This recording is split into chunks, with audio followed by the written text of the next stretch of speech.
ఏమన్నా మూలికలు ఏమన్నా బ్రహ్మాండంగా ఉందమ్మా. పాము కాటేయగానే ఈ తాయెత్తు కట్టు. కరిసిన చోటు కట్టాలా? కాదు, పాము పావుకి కట్టాలి. కట్టాలి.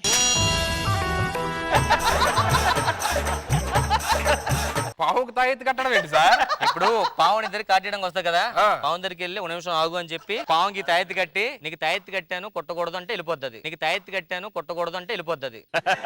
సార్ ఒకవేళ కాటేస్తే కాటేస్తే మన ఇంకో తాయెత్తు ఉంది. అదేదో డైరెక్ట్ గా అదే ఇవ్వచ్చు కదా సార్? ఇది సేల్ అవడం ఫస్ట్ ఇది అమ్ముతున్నానయ్యా, దాని తర్వాత అది అమ్ముతా.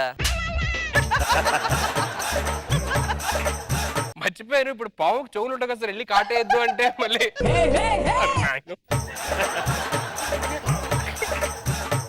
కాదు సార్.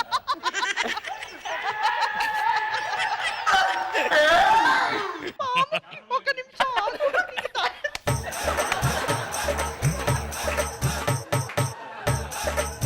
సార్ అసలు పావుకు చెవులు ఉంటాయి కదా, వెళ్ళి కరవద్దంటే? మైండ్ గా దొబ్బిందా? నాతో సరిపోయింది. పాము తనకు హట్ అవుద్ది, పాము కాటేస్తుంది కూడా. అయితే నీకు చెవులు ఉన్నాయని చెప్తా సార్. అలా కూడా అనకూడదు, నాకు చెవులు ఉన్నాయి కదా. అయితే ఏం మాట్లాడండి సార్. నువ్వు మాట్లాడకపోతే ఫీల్ అవుద్ది, నాకు చెవులు ఉన్నాయి, నువ్వు మాట్లాడలేదు అని చెప్పి. ఇప్పుడు ఏం చేయాలి సార్ నేను? నువ్వు సైలెంట్ గా ఉండు. గో, నీకు విషయం చెప్తాను, ఎవరు చెప్పక.